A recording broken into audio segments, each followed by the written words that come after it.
Hello, I'm Damsky and we are right here at ETHPrague with Anett Rolikova from Ethereum Magicians. Welcome, Anett. How are you doing? Hey guys, thank you so much for inviting me to ETHPrague and to this podcast as well. It's a pleasure to be back in Prague, and especially on this hackathon, which is very nicely organized and it has very good vibe. So for starters, can you tell us a bit about yourself and your position in Ethereum Magicians? Hi guys, I'm Anett and I work at Ethereum Magicians. My current position is Ethereum Standard Coordinator, and I'm working mainly with NFT Standard Working Group, which we are trying to create new NFT standard or like new version of ERC 721, and also I'm trying to coordinate people around that and trying to come with a consensus on like how to create a new standard and which improvement is the key for the 721 and how the future for ERC 721 looks like. Can you tell us a bit about the ERC 721 and its current limitations and maybe what's in play in the future for NFTs? So the 721 is very basic standard. It has so many limitations in terms of how basic it is and how the chain improved over time and what are the use cases or what are like how much we need to improve the space from the platforms, from the NFT platform space, and also requirements from the NFT platforms and also from artist perspective. And I mean, 721 is super basic and it was developed in 2017. It got implemented on chain in 2018. So the chain, like the Ethereum chain itself, was very in a different position, and we did not know like back then like how the chain will evolve and what kind of improvements or what kind of developments and innovations in the Ethereum space we will need in the future. So right now everybody or like every sort of like platform is building new sort of like add-ons or new functions on top of 721, which basically breaks the NFT itself in some cases. So that's why NFTs are not really interoperable within some platforms or wallets. What do you think are the future trends of NFTs? Are we going to see them come back? I'm just hoping that the NFT space will evolve into more use cases and that we will see NFTs being used on different levels, not only for art, but also, for example, for maybe a real estate market or maybe for, I'm not sure. This will be cut, right? So I'm just hoping that the NFT space will evolve in a sense that we can use it for different on like different fronts, and it will be way different and used not only for PFPs but also for let's say real estate or I'm not sure like birth certificates, or we will find a way how to integrate NFTs within like different use cases. I think that I'm just rambling around, so next question. Sure. Like the NFTs is just like basically a new technology, we could say. We are still like super early into finding out what is going to be like used for and what implications it will have and other stuff. So for example, ERC 721 is basically just APS on smart contracts. So it's nothing really new or nothing innovative, but we definitely can find new use cases to it as well. Okay. What effect had NFTs made on the Web2 world? Can you see something like when you look back into when NFTs weren't there, or when there was, for example, the first wave of NFTs? How do you think it impacted basically the Web2 or traditional world?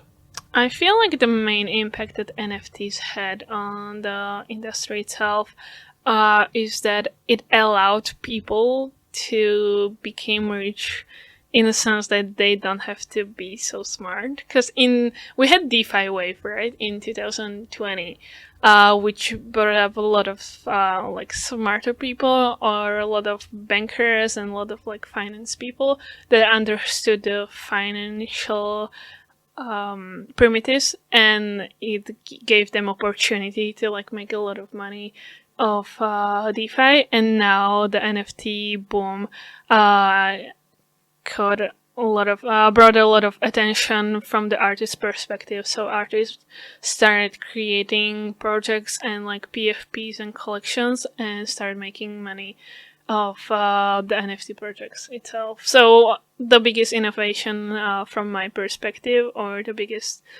best helpful tool that NFT space brought, is mainly from the artist perspective, that the NFTs brought a way how to monetize content through Web3 for Web 2.0 artists, and especially the bigger artists like People and many others that were there from the Web 2 space, or the artists that were very famous without Web 3. They just found a better way how to monetize their content and give them more freedom. Well, definitely a possibility to monetize your art and just freely advertise your creations is definitely an interesting thing for the whole ecosystem, and, for example, for third world countries where this is much needed and appreciated. What is the biggest challenge in the EIPs regarding the NFTs right now? Like, what are we facing in this EIP structures regarding NFTs? What is the biggest challenge, if we can have a look at it like this? I would say implementation and consensus. Because in IP ecosystem, we need to find a way how to get as many platforms and as many wallets together and make sure that they implement the IP itself. Because AIP is basically like innovation process where you find some bug or some way how to use some functions within smart contracts better, or add more functions in order to have like better functionalities or better use cases for the platform itself, or like for like way how smart contracts operate. So we just need to like find way how like everybody will implement the IP itself, so add like the improvements to the smart contract itself. So that's like the biggest issue, because when you work or create a new IP, you need to make sure that as many users and platforms will implement the IP itself in order to let the IP be usable. If I would imagine, for example, implementing new EIP, it can be quite difficult since we have, for example, the standard for NFTs right now in the play, and bringing up new one and making everyone to basically, let's say, implement it can be quite challenging in this space. How has the Web3 changed in the past years, and where are we headed? What can you see in play in 5 to 10 years? Web3, it brought many new users, and the space has changed a lot, especially as the bull market came.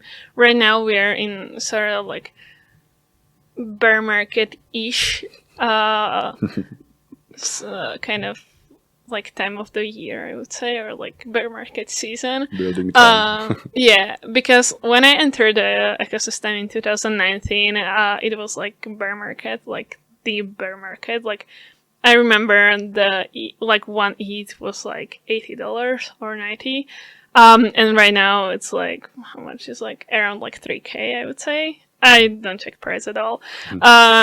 So it brought like way more people in the ecosystem. Like so many new projects are coming up daily, and it's like from DeFi to NFTs, like all kinds of also DAOs, all kinds of new projects, ecosystems, and groups are coming up to the space, and also a lot of new ecosystems like Solana or like Harmony and L2s are very popular these days. So the ecosystem has changed drastically, and especially the L2s started becoming like new thing and much more usable as we had the NFT wave last year, like by the beginning of last year.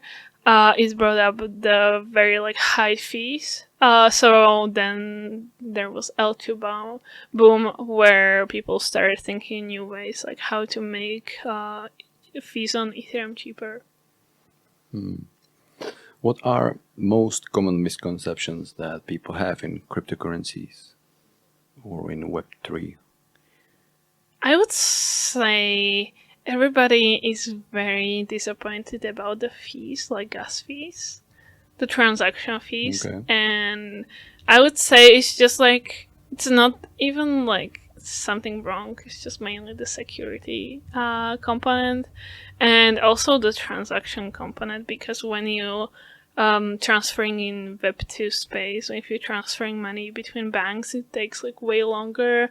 And also if you ever try to like, let's say, buy property outside of your own country, it takes like way bigger fees than the Ethereum transaction itself. Well, the main thing is that this stuff is being tackled, and that we have, for example, L2s or other solutions that actually offer way smaller fees, and that is pretty important that the ecosystem is actually tackling the issues and moving forward. Following up with last question, do you have a specific book, magazine, podcast, tool, or technique that you recommend to the audience to continue their learning in Web3 space? I would say articles are just the best way how to keep was up. it? Articles. Okay. Yeah, just keep reading, or newsletters. Like, probably the best way, especially Substack introduced Reader, which is basically like a feed where you can have all your Substack listed on like a feed sorta, so you can just like keep up with reading the news without going through your email address and try to like find new Substack in your email box. So you can just like go to Substack Reader, and that's where you have feed, and that's where you can easily find all your favorite Substacks newsletters. I believe newsletters and all, let's say, articles and content in general is pretty key for the ecosystem, as we are, for example, creating content right now. I think it's pretty nice to have a look at what is being built and recommendations from the host. So thank you for joining us on this short interview, and we will see you at the next one. Thank you for inviting, and I hope that you guys enjoyed that. Thank you. Bye-bye. Bye.